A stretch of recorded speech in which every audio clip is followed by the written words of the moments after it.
Is the new Safari beta for you? This is MacVoices. This edition of MacVoices is supported by you, our viewers and listeners, through our Patreon and PayPal sponsorship options. To learn more, visit macvoices.com/support. Welcome to MacVoices. This is the talk of the Apple community, and I'm Chuck Joyner. Folks, this is part 3 in a 3-part MacVoices live conversation that was an open mic night and started out with our discussions of Amazon Prime Day, transitioned over into how many apps you actually use on your iPad, and how I at least found out, to my surprise, how many apps I really did use.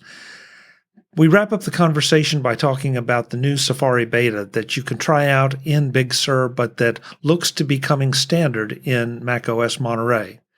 Let's go back and let the panel do the talking. Okay, Jeff, we should start wrapping up. But since you brought up Edge, I'm going to flip that on its side. Something you put in the Slack this afternoon, and that is the new Safari beta. Oh, what a dumpster fire that is! Oh my god! Oh, I'm afraid that my eyes are bleeding angry right now just thinking about it. Yeah. Okay. How did Apple let this out the door is like my number one question about Safari right now, about the preview. Honestly. So Jeff, why is it such a dumpster fire? Well, first, there's someone took a dumpster and put Safari in it and lit it on fire. Okay, Kelly, calm down. Jeff, go ahead. Okay, so there's nothing intuitive about the interface now. Making your URL/search field bounce around based on what tabs you're using is absolutely ridiculous. Finding the little X to close a tab is, it's there, but it's not as easy to find as it should be. And when you're actually working in the interface, there's just nothing there that seems intuitive to me for the average person. And I will play with applications that have absolutely horrendous interfaces, incredibly difficult to learn. And I'll be like, okay, yeah, so, whatever, I get what they're trying to do here. But with Safari now, I look at it and I don't get what they're trying to do here. It looks, seriously, I just don't get what it is that they're trying to accomplish with this interface, because it's not doing it, whatever it is. And we can't blame it on Joni Ive. No, we can't. There are no chamfered edges here. I mean, it's like interface soup. Just stir it, and stuff's going to land where it lands, and stir it again, and it'll be different.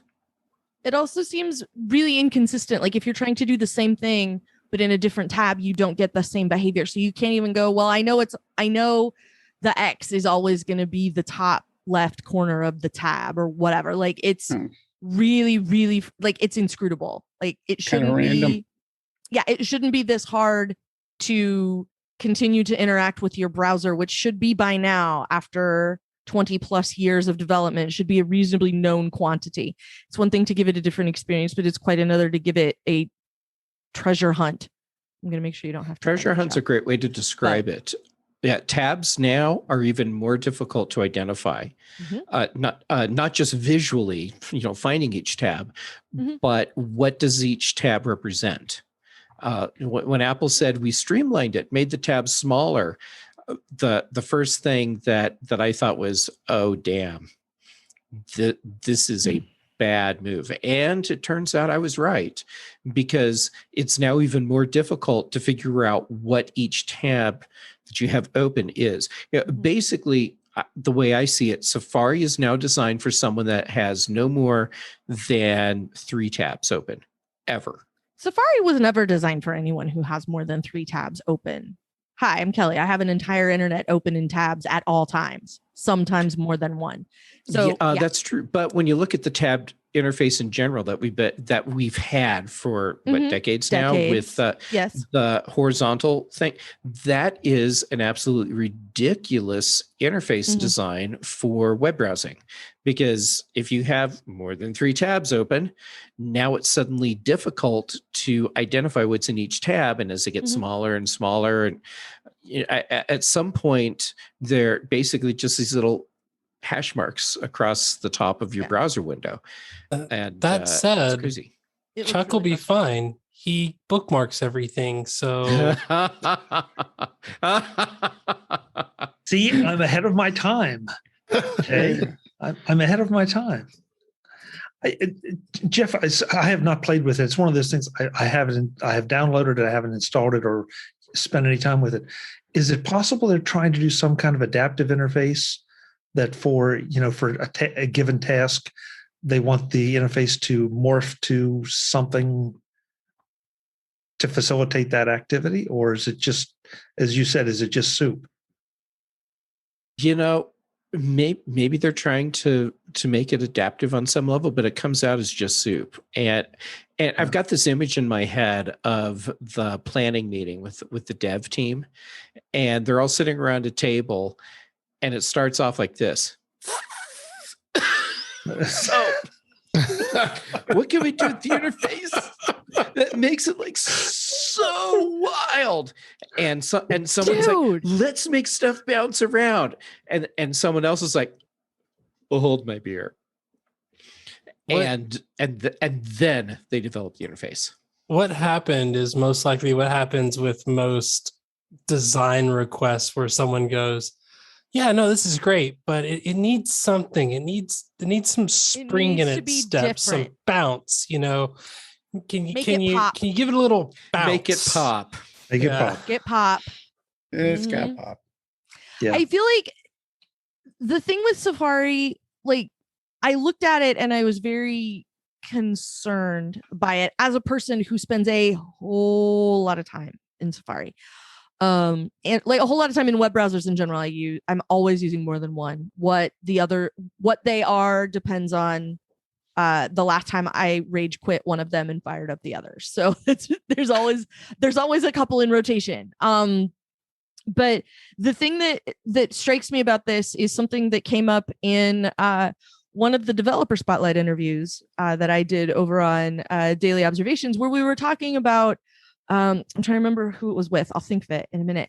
And what we were talking about was the version of Apple that's forced to compete versus the version of Apple that just sits around and has marketing meetings like Jeff's talking about, That was me.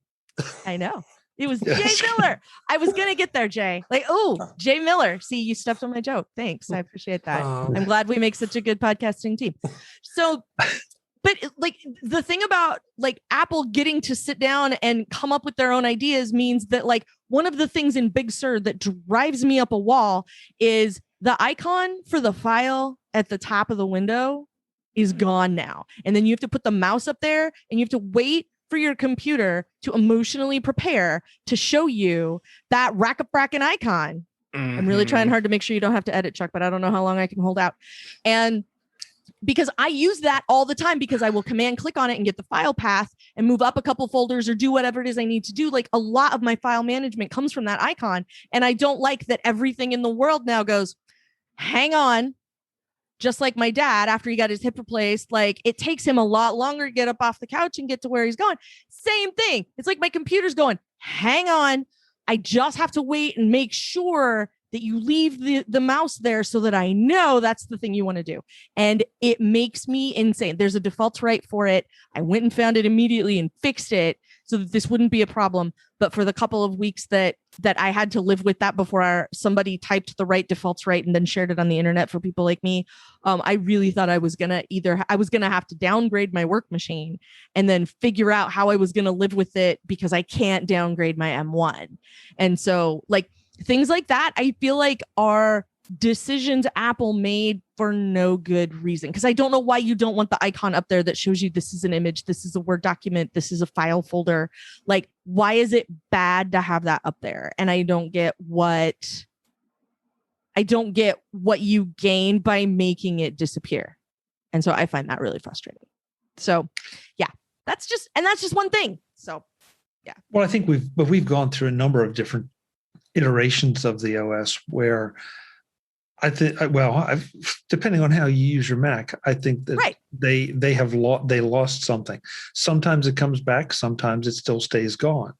Mm-hmm. And, sometimes I know it's just purely an aesthetic that, because we look back on certain things in previous versions of the OS and so, that was so 1990s or that was so early 2000s. Yeah. But, if you liked it, if it was functional for you, it's great. But somebody decided that, no, it needs to be cleaner, more elegant. And, But pinstripes going away from the Aqua interface not being lickable anymore, that's a very, very different thing than you have screwed with the basic functionality of my operating system. And now I have to come for you. Nobody wants that. I have thoughts before I have to go. I want to hear what Jay has to say. Oh, shoot, Jay, I forgot you have hard outs. Yes. Hi, Jay here. Your friendly diversity coordinator for community at insert big companies. This is a great example of what happens when thought is isolated. One of the things that was also in the news recently was Apple's decision to start calling everyone back into the old Moonbase 1 and providing a little bit of limited growth. And of course, there's a lot of people thinking, hey, you joined the company, you know what you were getting into. There's a lot of people that are like, hey, this is a new time, new place, and all that stuff. My overall thought is when you set up your environment to only hire from a small portion of people, whether it's people that are willing to move to the Bay Area, whether it's people who implement in a certain design language or structure, people who are only taught a certain style of design, what you tend to get is the good and the bad of those design languages and those decisions. This, and similar to what Kelly was mentioning, when I got on and I talked about what Android is doing, again, I'm not buying an Android device anytime soon. They couldn't pay me enough to, well, they could pay me. If you pay me, yes, I will switch. But if the thing that Android has had that I think Apple will not ever have is the diversity in design language. And that is, in some ways, the detriment of Android. You've got a million different devices. You've got to try to create one interface that works goodish on all of them. Apple has eliminated that process by saying we have the one device, we have the one system, which means that we get to make all the decisions and how we design for this platform. And that's great. But when you have all of the power to make all the decisions, but you only hire the people that can fit in your hired decision path, you get like this monotone thought and discourse where someone goes, what if we make it bounce? And everybody goes, oh, that's brilliant. Let's do that. Mm-hmm. And you don't have anybody in the room to say, what about people that are going to get dizzy? What about people that have a hard time reading and have to look at it from the perspective of, I need legible print. I need it to be consistent and everywhere. And this is something that Apple has spent a lot of time working on, to where they'll say, we're gonna focus on your gait in your step. We're gonna do this never before seen stuff based on all this research that we collected. And it's great until you get to the room where the people who are making the decisions say, what if we make it bounce? Jay, I think you are so brilliant. Like, seriously, you have nailed it.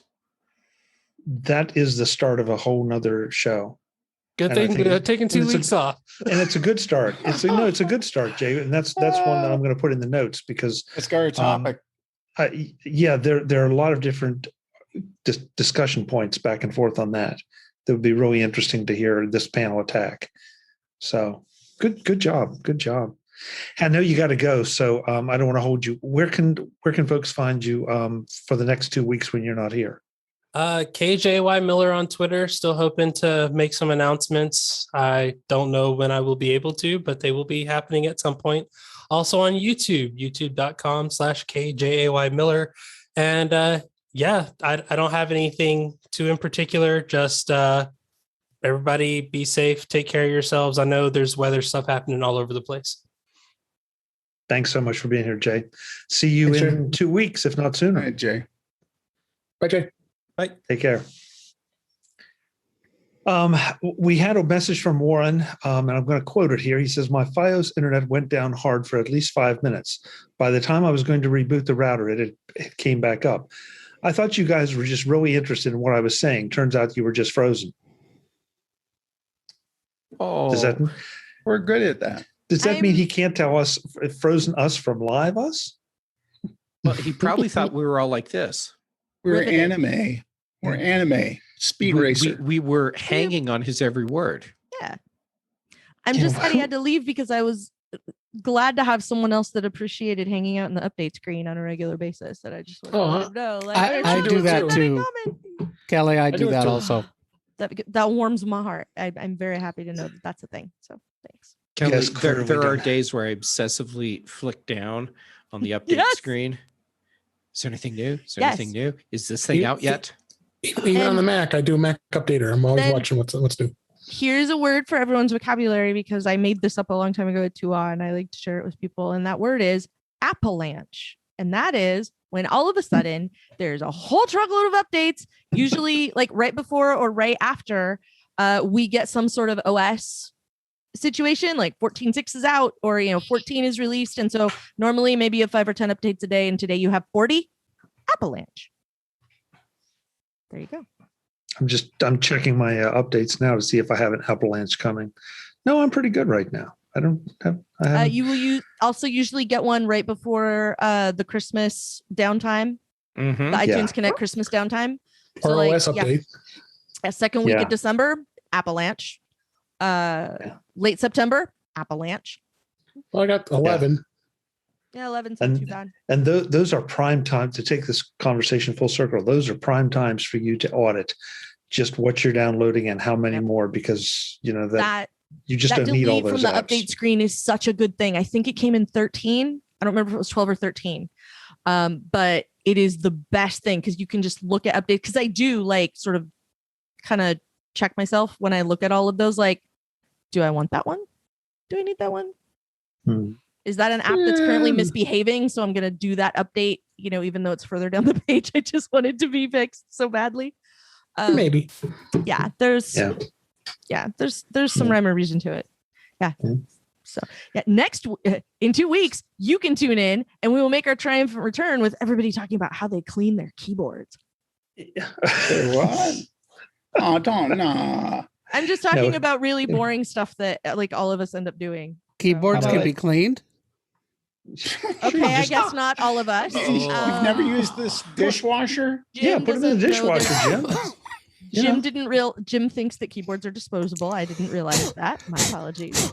That keyboard is my iPad keyboard, Jim. Okay, Jim, good job. Now your keyboard is clean. There you go. You've cleaned There it you go. for the first time Mm. ever. Note We to will have self: if I ever need to use Jim's computer, glove up first. Wear gloves. See, I use Uh, this. Double I use glove. this little thing. Jim will Now soon be- it's a party. Jim will soon be publishing his guide on how to spit shine your keyboard. Wow.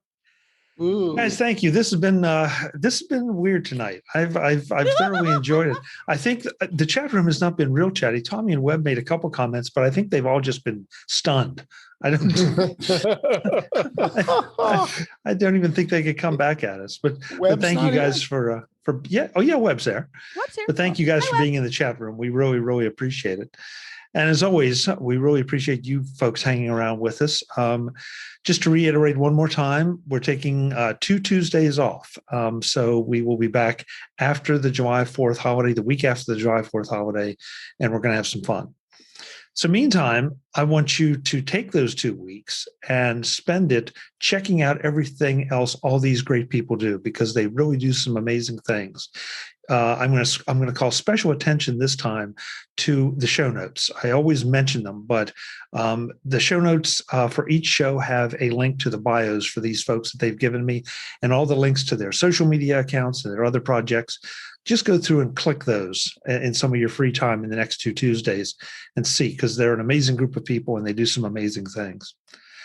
So let's go around. As usual, the cameras go on, the cameras go off, they jump around. So what was that? I heard somebody just beeped. Did somebody swallow an AirPod? That was my Frank backed up. wheelchair. I accidentally swallowed my wheelchair. Okay. All right. That's going to leave stretch marks. That's Yeah. Call Yeah. 9 to 5 Mac. Still, my insurance company won't cover it. 9 to 5 Mac, we love you. We're picking on you, but we love do. you. Are they a sponsor? No. Yeah, not Oh, anymore. well, no. Then what's stopping us? David Ginsburg, where can folks find you? You can find me at In Touch with iOS at intouchwithios.com. I'm going to actually record the show tomorrow on Wednesday. I got an engagement on Thursday. I'm having Dan Wassink on the show for the very first time from Dan's Tutorials. It's going to be a lot of fun to talk to him. He's very active in the Apple user community as well as other places. So we're going to have a lot of fun with that. You can find me here, of course, on Tuesday nights. Wednesday nights, usually we're on Mac to the Future Go live cast. That guy also decided to take off this week. That's what opened up Wednesday for me. And then, of course, on the Mac show in the British Tech Network every Friday, most of the time with the gang there. And president of the Suburban Chicago Apple Users will be going on summer hiatus after our meeting on Saturday. So people are going with their summer vacations, but we'll still keep it going here after our 2 weeks off. But thanks for having me. DaveG65 on Twitter. Hey, thank you, David. Aren't those two beautiful words? Summer vacation. Yes. Two beautiful words. Mr. Gamet, where can folks find you? Well, sitting right here, apparently. But also Twitter and Instagram, JGamet, both places, on my YouTube channel, youtube.com/JGamet. Also, I looked just a minute ago, 97 followers. Woo-hoo. Whoa, watching us. 100. So go follow people. Yes. Ring And the bell. I had a kind of a crazy schedule over the past 2 weeks. Also took a little bit of time off. So there will be new videos very soon. And let's see, podcasts here on Tuesdays. And occasionally Dave has me on In Touch with iOS. So that's cool. Thursdays, the big show, although not this Thursday. And Fridays, the Mac show. And a bunch of other places around the internet. Google me. I'm easy to find.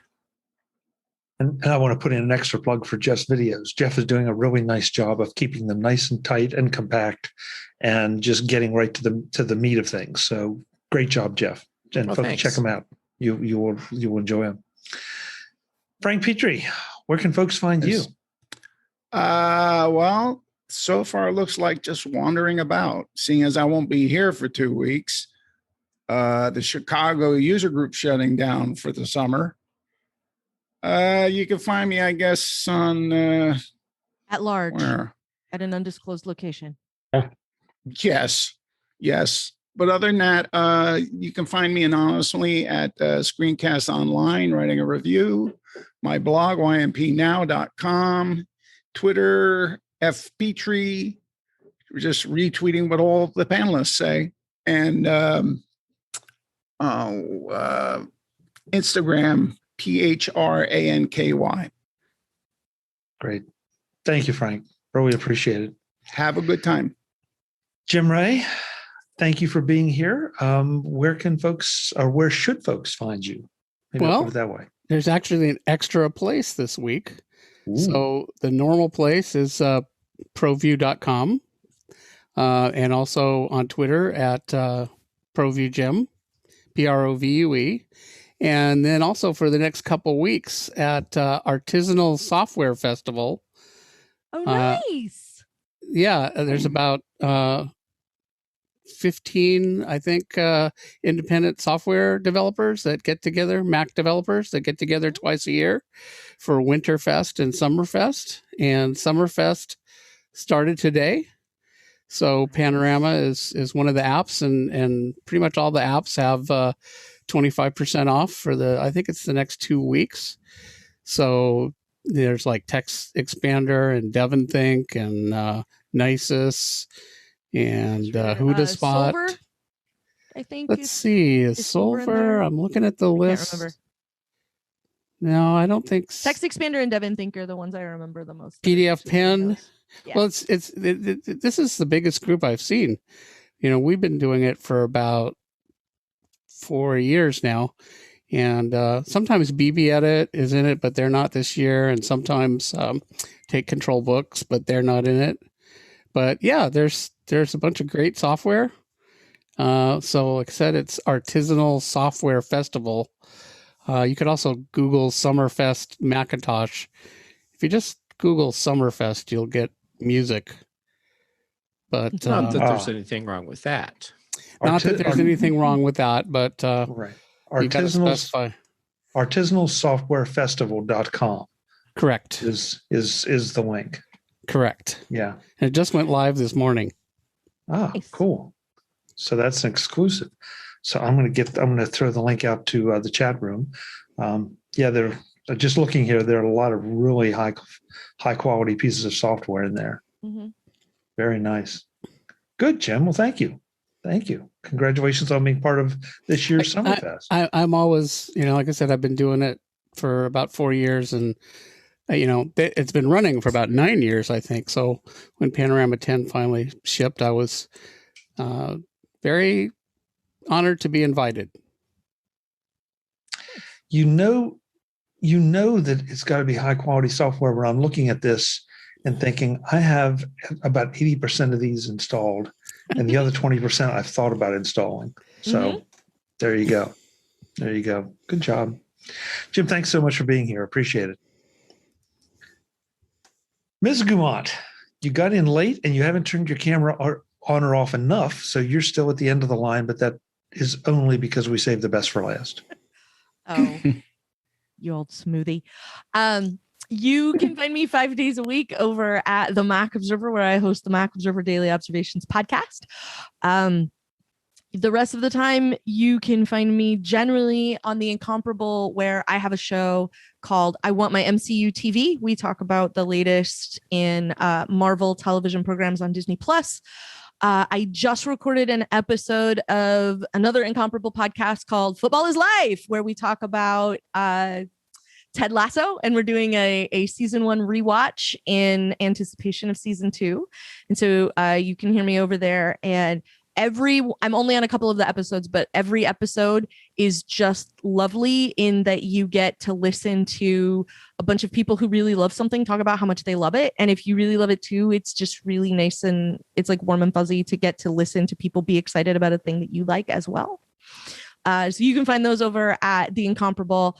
I do, speaking of summer hiatus, I think Mike Rose and I kind of went on summer hiatus a little bit early, but sometimes you can find me over at aftershowpodcast.com, where Mike Rose and I spend a little while catching up on what's happening with each other, particularly when we decide this hiatus is going to come to an end. We will come over there and catch up.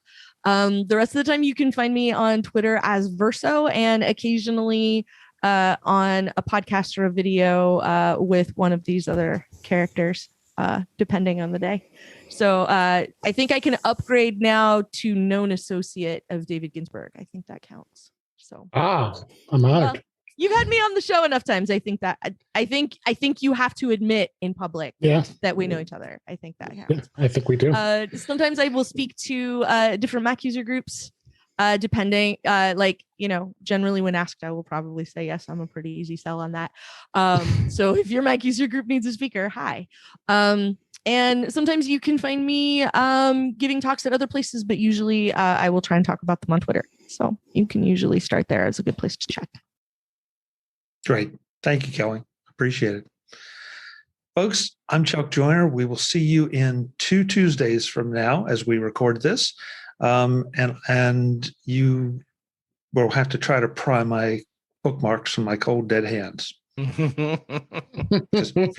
For some reason, this group doesn't like bookmarks, and I don't know why, because I still think they're very Bookmarks, functional. I don't understand.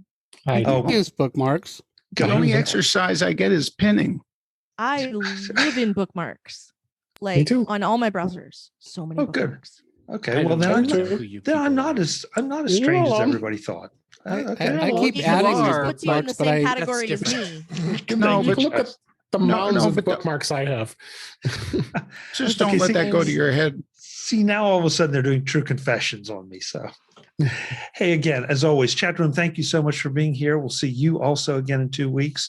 Until then, everybody be safe. Thanks for watching. Visit MacVoices.com for show notes and to connect with Chuck on social media. Get involved in our Facebook group or like our Facebook page, and get more out of your Apple tech with MacVoices Magazine, free on Flipboard and on the web.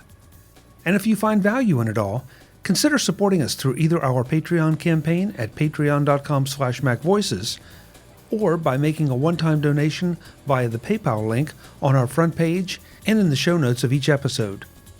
You will join these fine people who help bring you Mac Voices.